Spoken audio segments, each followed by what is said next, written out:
আসসালামু আলাইকুম বন্ধুরা, আশা করি সবাই ভালো আছেন। আজকে আমি আপনাদের সঙ্গে আলোচনা করব ইটালির ট্যুরিস্ট ভিসার সার্বিক বিষয় নিয়ে। কিভাবে আবেদন করবেন, কি কি ডকুমেন্টস নিয়ে আবেদন করবেন, ট্যুরিস্ট ভিসা কত প্রকার হয়ে থাকে, সকল বিষয় নিয়ে আপনাদের সঙ্গে আজকে আমি আলোচনা করব।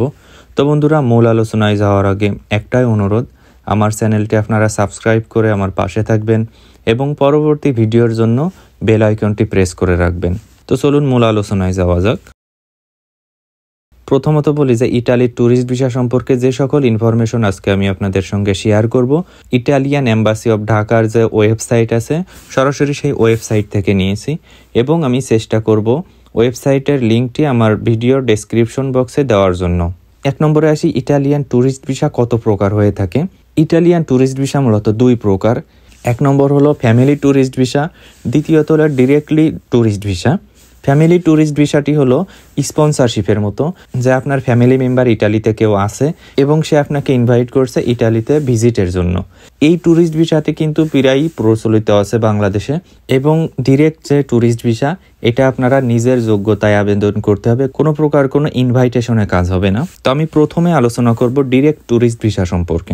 ডিরেক্ট ট্যুরিস্ট ভিসার জন্য যেভাবে আপনারা আবেদন করবেন, প্রথমত আমি যে লিঙ্কটি আপনাদের সঙ্গে শেয়ার করব সেই লিঙ্কে প্রবেশ করে আপনারা অ্যাপ্লিকেশন ফর্মটি ফিল আপ করবেন। আপনার পাসপোর্ট সাইজের একটি ছবি লাগবে। আমি বলবো যে একটি ছবি না, আপনারা চেষ্টা করবেন 2 অথবা 3 কপি ছবি নিয়ে যাওয়ার জন্য। 3 নম্বরে আছে আপনার পাসপোর্ট, যে পাসপোর্টের মেয়াদ অবশ্যই 6 থেকে 1 বছর থাকা লাগবে। 4 নম্বরে আছে রিটার্ন টিকিট। শুধুমাত্র যে আপনারা ইটালিতে যাবেন এই টিকিটটা কাটলেই কিন্তু হবে না, ইটালি থেকে যে ফেরত আসবেন তার একটি গ্যারান্টি স্বরূপ আপনাদেরকে রিটার্ন টিকিট কাটা লাগবে। এবং বর্তমানে বাংলাদেশ থেকে যে সকল দেশে খুব সহজেই ট্যুরিস্ট ভিসায় যাওয়া যায় সে সকল দেশেও কিন্তু রিটার্ন টিকিট অবশ্যই প্রয়োজন। আদারওয়াইজ কিন্তু আপনাদের ভিসা অ্যাপ্লিকেশনটি, আপনাদের ট্যুরিস্ট ভিসা আবেদন ফর্মটি অ্যাকসেপ্টই করা হবে না। তারপর একটি গুরুত্বপূর্ণ ডকুমেন্টসের কথা বলবো। এই ডকুমেন্টসটি আপনাদের অবশ্যই লাগবে ইটালির ট্যুরিস্ট ভিসা আবেদনের জন্য।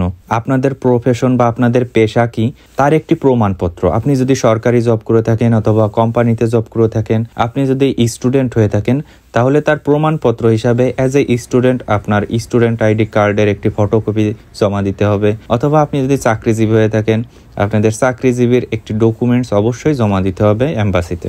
এবার আসি ব্যাংক স্টেটমেন্ট।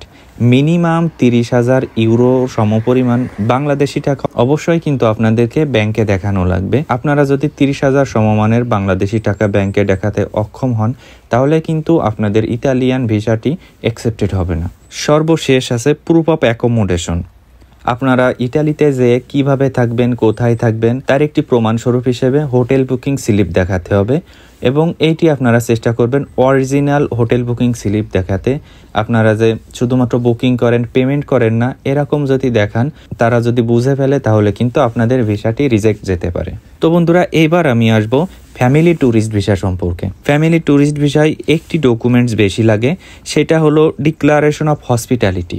এই ডিক্লারেশন অফ হসপিটালিটির একটি ফর্ম আছে, এটা আপনাদেরকে ফিল আপ করতে হবে। এই লিঙ্কের মাধ্যমে আপনারা সকল প্রকার ডকুমেন্টস কিন্তু পেয়ে যাবেন। এই ডিক্লারেশন অফ হসপিটালিটি পেপারটি এমন যে আপনাদের ফ্যামিলি মেম্বার যারা থাকে ইটালিতে তাদের একটি প্রাইমারি ইনফরমেশন দেওয়া লাগবে। এবার আসি ইটালি ট্যুরিস্ট ভিসার জন্য কত টাকা অ্যাপ্লিকেশন ফি লাগে। ইটালিয়ান ট্যুরিস্ট ভিসার জন্য মাত্র 90 ইউরো লাগে। আপনারা বিভিন্ন দালালের মাধ্যমে করলে অনেক টাকা লাগতে পারে, কিন্তু এই সহজ ডকুমেন্টসগুলো আপনারা যদি ম্যানেজ করতে পারেন, 90 ইউরোর মাধ্যমে কিন্তু আপনারা ট্যুরিস্ট ভিসার জন্য আবেদন করতে পারবেন। সর্বশেষ একটি বিষয় আপনাদের সঙ্গে বলি, ইটালিয়ান ট্যুরিস্ট ভিসা বাংলাদেশি নাগরিকদের জন্য সর্বোচ্চ 90 দিনের হয়ে থাকে। 90 দিনের বেশি আপনারা যদি অ্যাপ্লিকেশনে ফিল আপ করেন তাহলে কিন্তু আপনাদের ভিসা অ্যাপ্লিকেশন ফর্মটি ডিক্লাইন হবে। তো বন্ধুরা, আজকের ভিডিওটি এ পর্যন্তই। আমার ভিডিও যদি ভালো লেগে থাকে, পরবর্তী ভিডিওর জন্য আমার চ্যানেলটি সাবস্ক্রাইব করে আমার পাশে থাকতে পারেন। ধন্যবাদ বন্ধুরা।